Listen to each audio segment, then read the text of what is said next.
ज्याला डोळा नाही त्यालाच माहित आहे त्या डोळ्याची किंमत. जगामध्ये मी सांगून जाईल तुम्हाला सर्व सर्व सर्व आणि सर्व प्राप्त होईल दादा, परंतु एकदा का ती जीवनामधून निघून गेलीच ना नाही सापडणार.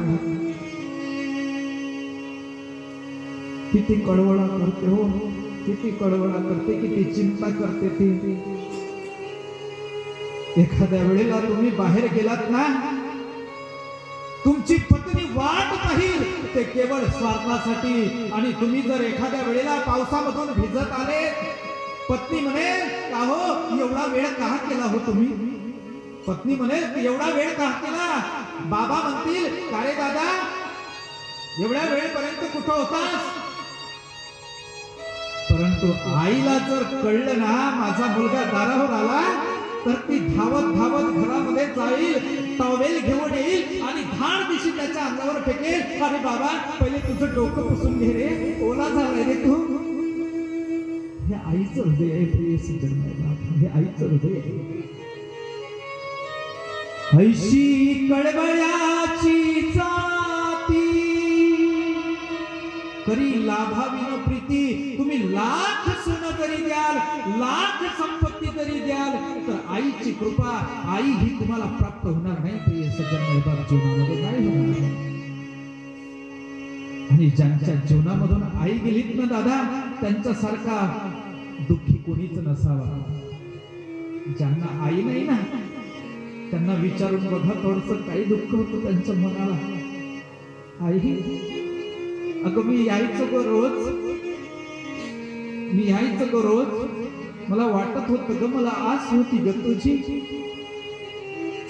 पण तू निघून गेली ना, मला यावं असं वाटत नाही ग, मला यावं असं वाटत नाही ग.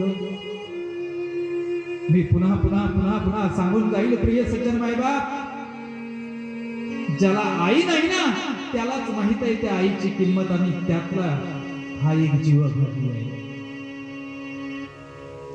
वयाच्या 3ऱ्या दिवसालाच या जीवाची आई तो भगवंत घेऊन गेलाय प्रिय सज्जन मायबाप. आणि हा जीव आज तुम्हा मायबापांची सेवा करत आहे.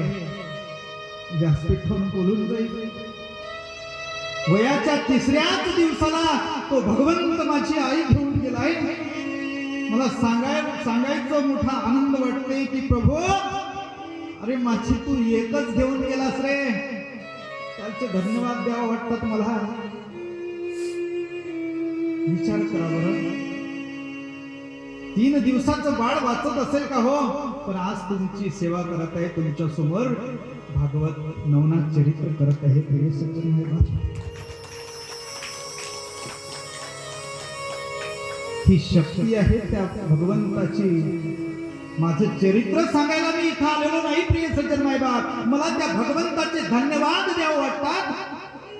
कारण माझ्या जीवनामध्ये त्यांनी माझ्यासारखं त्या भगवंताला कोणीच अनुभवलेलं नाही.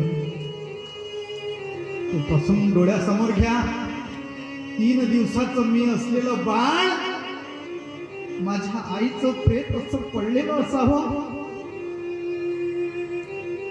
माझ्या मामाने मला जवळ घ्यावं. माझ्या मामाकडचा सर्व गाव त्या ठिकाणी गोळा व्हावा प्रिय सज्जन मायबाप.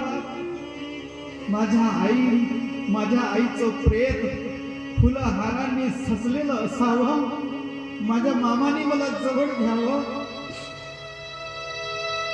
आणि आपल्या बहिणीशी जणू काही बोलावं.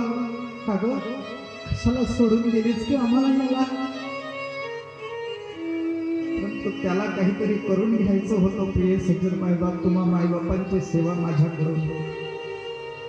म्हणून आज हा पामर जीव तुमच्या समोर नवनाथ चरित्र करत आहे, तुम्हा मायबापांची सेवा करत आहे. आणि मला देवाला धन्यवाद द्यावं वाटतात की प्रभू, अरे माझी तर तू एकच घेऊन गेलास रे.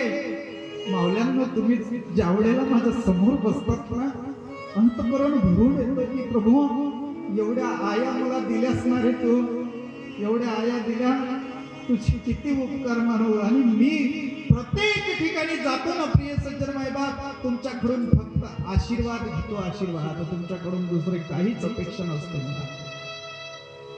म्हणून जीवनामध्ये सर्व काही विसरलात तर चालेल, आई कधीच विसरू नका. नाही तू आई,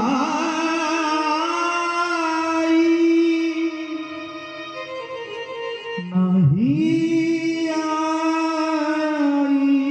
तू नाही, तू नाहीस ना तर माझं जीवन व्यर्थ आहे. म्हणून त्या आईने एवढं केलं, तिचे उपकार माना.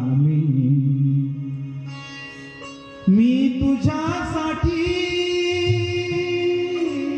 तिने शेवटच्या वेळेला असं म्हणू नये, मी तुझ्यासाठी जीवन जाडिले हे बाळा, मी तुझ्यासाठी जीवन जाडिले बाळा.